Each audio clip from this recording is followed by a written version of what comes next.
Welcome, everyone. I am John Ryan for SportsMemo.com, and you are watching the NBA Triple Double. And this time it is a double because I do have my good friend and pal, Ronald Cabang, in the house. Welcome, Ronald. He is a professional sports bettor, and he's going to be doing more and more things with us moving forward.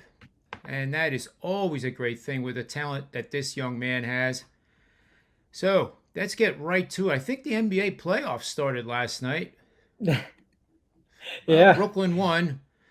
So, looking at the NBA landscape here, uh, you know, Brooklyn is the third most favored line team in the NBA to win the NBA championship. It's 7-1.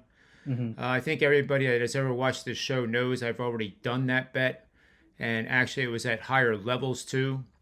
hmm And real quick, Ronald, before we get into the games, I do think that what I'm hearing, like from some really reliable sources, some of them are wager talk guys, hmm that Simmons is the X factor suddenly. And in his practice sessions, apparently he has looked very good. hmm The shooting touches is monumentally better, apparently.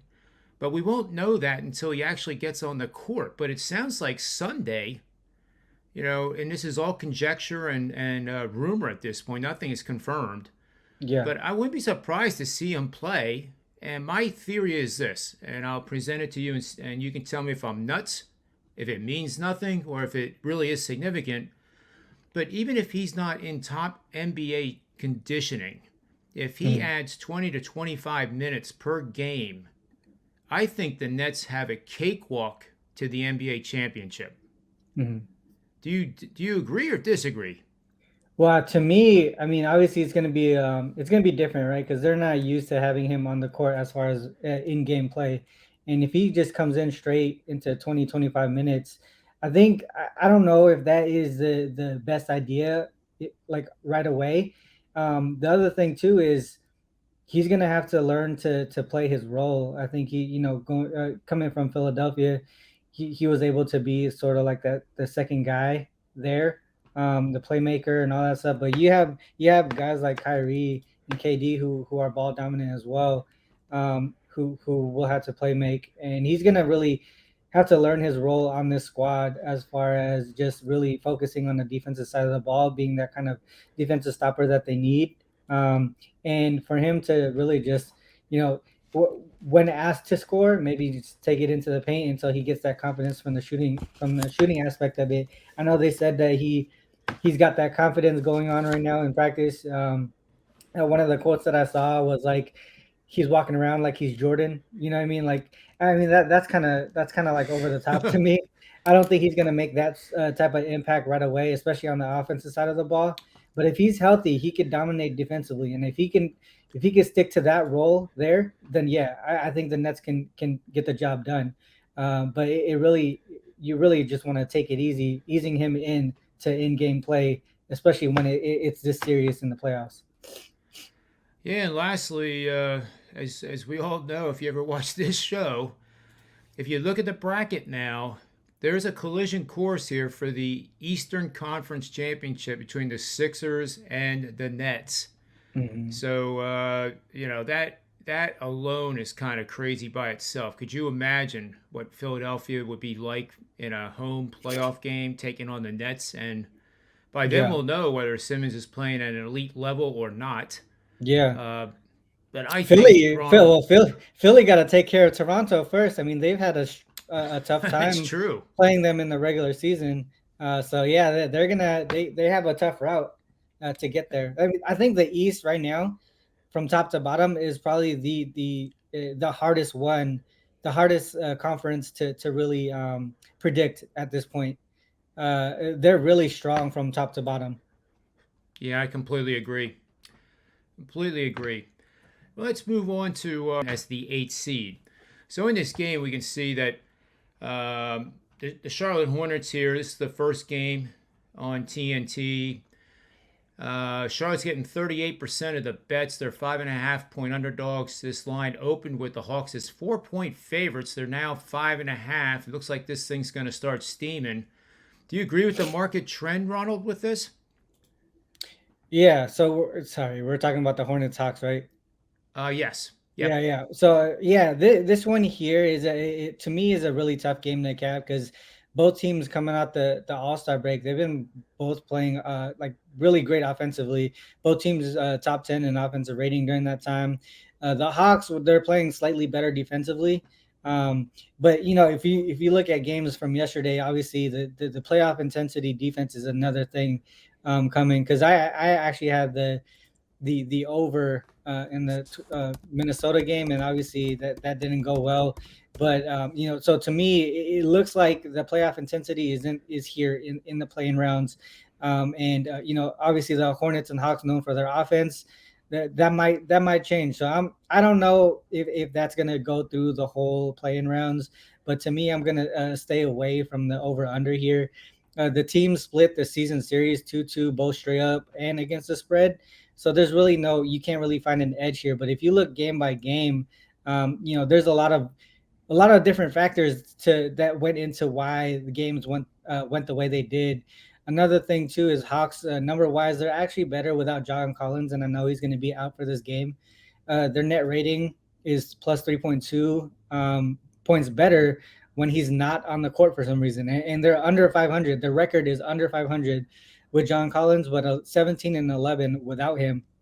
It's kind of a weird thing because you would expect them to be a lot better with him just because of his name and what he brings to the table. But as far as being a team, obviously it's a different a different look. What they bring to the table. For me in this game specifically, I was actually looking hard at the first quarter here. The Hornets. They took care of this matchup in the previous matchup by double digits. Hornets are actually 4-8 against the spread and 11-2 to the over, following a double digit previous matchup win, and that's active today. And if you dive deeper into that, when they are the dog in the matchup, they're actually 1-5 against the spread and Wow. 5-1 to the over, averaging 116.3 in those games while giving up an average of 125.8. So there's like a 9.5 gap there. A minus 9.5 gap there on the Hawk side.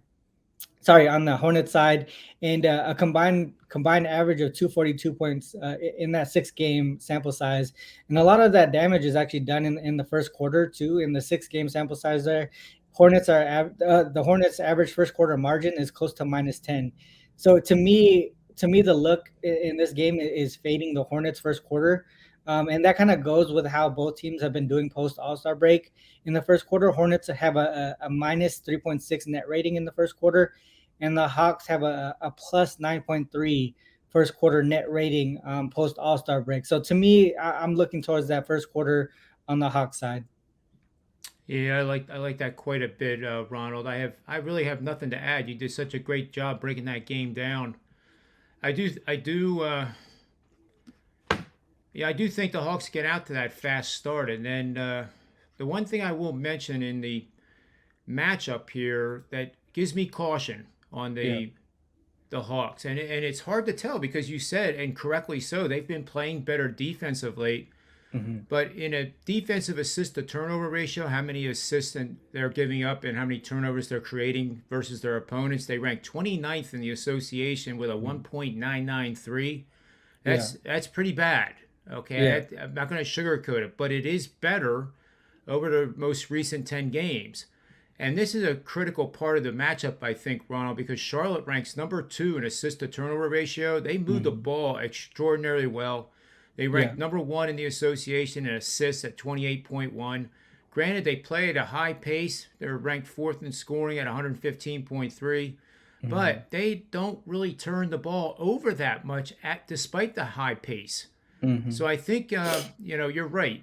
The Hawks were going to have to bring their A game on the defensive end, and they will probably win and cover the game. Hmm. And I have no opinion on the total. That I mean, that's Yeah, that total's you're kind of crazy, especially with it being so high. But I mean, right. like I mean, with that mention, they are 3-1 to their matchups are 3-1 to the under, just because they have such high totals. And I know I think the total steamed down from open, so it people has. people probably caught that. But you just never know when a total has steamed too much. So yeah, definitely the over under is. is a tough call at this point. Yeah, yeah, I agree. It's either going to listen to this analysis, guys and gals. It's either going to go way over the total or it's going to go way under the total. That makes a lot of How's sense. that? Yeah. Now that's brilliant. That's genius like. All right, let's move on to our next one, Ronald. And that is the San Antonio Spurs are taking on those New Orleans Pelicans. We have the Pelicans opening as 5-point favorites. They are 5.5-point favorites now, but we've had quite the move, even larger than the Hornets and the Hawks game. In the Mhm. total, that opened at 230. Now it's all the way down to 224. When I see that kind of stuff now, if that gets down to like 221, 222, I'm going to be tempted to play the over Mhm. as a contrarian, just like my Wall Street days, where you want to buy into weakness and you want to sell into the strength. I'm Yeah. beginning to think that this is a little bit of an overreaction, but maybe it's not. I'd be interested to know what you think about this. Yeah, I think this is one of those games, like I just mentioned. What you never know when a total steam's too low, because I believe this one went steam down as well from the open. Because initially I was leaning towards the under. Their regular season matchups, Spurs were 3-1 straight up and against the spread, and then the matchups went 3-1 to the under. The only game that went over, the both teams shot 50 or 49% from the field. And if you look at them now in their current form, both teams are in the bottom 10 in field goal percentage, at least their last 5 games. So that's really a tough call as well. Like, when you're looking at current form, obviously you're looking at the under here. But when the total has steamed so much, it's just like, has all the value gone away at that point, right? Yep. I think on the defensive side of the ball, that's where the difference is between the two teams here. I think the Spurs are a little bit better defensively at this point, and they take care of the ball really well. The other thing to note as far as spread goes or who would win, it's really tough because you think about their numbers, current form, they're pretty skewed. If you look at the Pelicans' last 5 wins, they beat the Blazers twice, the Lakers twice, and the Kings once. And you can't take those wins pretty seriously, especially when you're taking on a playoff caliber team.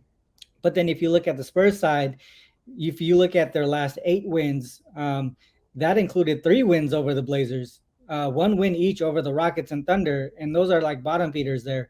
And then they did beat the Pelicans in one of those games, but it was a Pelicans were kind of like on a letdown spot after beating the Bulls, and they were on the first game of a back to back. So that was a scheduling spot there that the Spurs kind of took advantage of, and then they also had the Lakers on the second day with playoff implications in that matchup as well. So Pelicans really had they were in like a sandwich spot at some point. And then they also beat the shorthanded Nuggets team and the shorthanded Warriors team. So Spurs wins really are tough to cap as far as current form as well. So I this one to me is just all over. It's really tough to cap current form. If you're looking at season trends though, one thing that I was looking at was the Pelicans. They're 9-2 to the under as home favorites in conference games, averaging over 113 a game and allowing just under 102 per game. So that was one of the biggest reasons why I was leaning towards the under in that spot. And then on the Spurs side, there's 13-6-1 to the under as road dogs in conference games. So to me, the lean was the under. I definitely felt more stronger with the higher total, but right now it just seems like it's steamed too much. Yeah, let's see what our next slide is. Oh my goodness, it's the NBA upset alert. You'll love this one, Ronald. You'll absolutely love this one. And this angle actually will be presented on the NBA Wager Talk show at 4:15 Eastern Standard Time. If you want to get a show that has a lot of laughter, a lot of good humor, then make sure you get on today at 4:15. It's live with Joe Ranieri and the cast of Wager Talk personalities. Always a great time. So a little shout out to them. But this betting angle is on the money line. So we're in this situation. We're calling for Charlotte to get the win against Mhm. the Hawks. So we're backing up to the first game. This is the betting on the money line with a team that is allowing 46 or worse percent shooting. That is the Hornets, of course. and taking on a foe that made 19 or more three-pointers in their previous game. So I know technically, Ronald, there is a little bit of holes we could tear into this thing. The fact Hmm. that they haven't played since Sunday, the fact that they are now in Hmm. a playoff play-in game Yeah. adds a wrinkle to this. But this money line has gone 135 wins, 142 losses over the last 25 NBA seasons for a losing record straight up. But because you averaged a plus 160 underdog wager, the big time dime better has made 75K over the last 25 years. So granted, that averages out to 3K per year. If you're a Hmm. $100 better, it's $300. But isn't it better to have $300 in your pocket than none? Or maybe Yeah. losing 300 instead? Yeah. But this is one of those money line systems that I have tons of them in Major League Baseball that have straight up records of like 38%, but they make a small fortune over the course of many seasons. Yeah. So I do like this system to support the Hornets. I don't know whether I'm going to go to the window or not. I may watch the game and see again live in-game betting. I'll give you a quick refresher on how that works. What we do with in-game betting is we take advantage of the buys and buy weakness, sell strength. So if you like the Hornets, you're going to want to see the Hawks rip off 10 unanswered points or more. There's usually a timeout after that, and that's when I would bang the bet on the Charlotte Hornets. Conversely, if you like uh, Atlanta, you want to see the Hornets get out to a nice fast start, rip off 10 in a row, and that's the key. It has to be 10 unanswered points. You do the live in game, and there you go. And this has been very successful for me for the last two seasons. And I know it's hard to watch, but you're only watching two games tonight. There's only two games on, and you can do it in both of them. So take advantage of the volatility of an NBA game and make it work to your favor by being contrarian. Sell into the strength, buy into the weakness, and I think you'll have a lot of fun doing it. And just stick with pizza money if you're doing it for the first time. You can even paper trade it. You don't have to put any money down. So we have one more game here, Ronald, real quick. And they are a 4.5 point underdog. And I know it sounds crazy. They're on the road. They should be an underdog, right? They're the 7 seed, for goodness sake. But I think the wrong team's favored. And I'm going to do a lot more homework between now and Sunday's game. But just your initial thoughts on that matchup. And do you see any edge to who will win that series in advance? Yeah, I mean, I think it's tough to look at this game just because of the changes that they've had to the roster. Obviously, Celtics missing Robert Williams is a big thing here. Um, and then on the net side, if they do actually bring Ben Simmons in, how does that impact how they defend Brown and Tatum? So I don't know. There's a lot of moving pieces in this one. I know in the regular season the Celtics kind of took care of business here, 3-1 straight up, and both and all games actually went to the over as well. So I don't know. This one's really tough as far as the series goes. I think this is one that I'm probably just gonna watch most of the time until I get a good feel of how Ben Simmons impacts the Nets here and if he actually plays. But yeah, this is probably going to be one of the key matchups and how and one of the key matchups of the Eastern Conference, and it's going to shape how that kind of that side goes moving forward. Yeah, I can't agree more. I know in previous matchups, Tatum has been guarded by Simmons. So I think you might see Brown and Tatum on the court more together. That would force the Nets to have Simmons pick one or the other. But I can tell you, Simmons has really been able to shut down Tatum Mhm. to the point that Tatum gets very frustrated and irritated. So again, I'm not making any predictions on this game, but I do think if he appears, uh, the ratings, the TV ratings alone, are going to go up through the roof. That's the one thing we know for sure. But can't wait. Can't wait for Sunday. Can't wait for tonight. Let's move on to our best bets real quick, Ronald, and then we'll call it a day. Yeah. What do you think? I mean, as far as confidence wise, I do like the Hawks in the first quarter there. I think a lot of the things that I mentioned kind of make sense in this specific spot as well. So to me, I think taking the Hawks first quarter to cover the spread there. Yeah, and I'm leaning towards this because I think if I just gave out a betting system on the Charlotte Hornets, and again I'm still on the fence what I'm going to do, Yeah. but I think that the key to the Atlanta game plan is to not let Trey Young just be the only guy scoring and getting assists. His at FanDuel right now, he's listed at 42 and a half points and assists minus 122. I like the under, and better yet, BetMGM has it at 43 and a half. Caesars has it at 43 and a half minus 110. I know it's a contrarian bet, and I'm certainly not saying that Atlanta's going to lose because he's not going to go over. I Mhm. actually am saying that they have a better chance of winning convincingly if he's not the sole guy that's putting the points on the board and distributing the ball. So I'm going to take a shot here with pizza money as my best bet. Under 43 and a half at BetMGM. Points and assists, Trey Young. Nice. Yeah, I like We'll it. see what happens. So that'll conclude today's NBA Triple Double. We're going to be back again Thursday and Friday with another edition of the NBA Triple Double.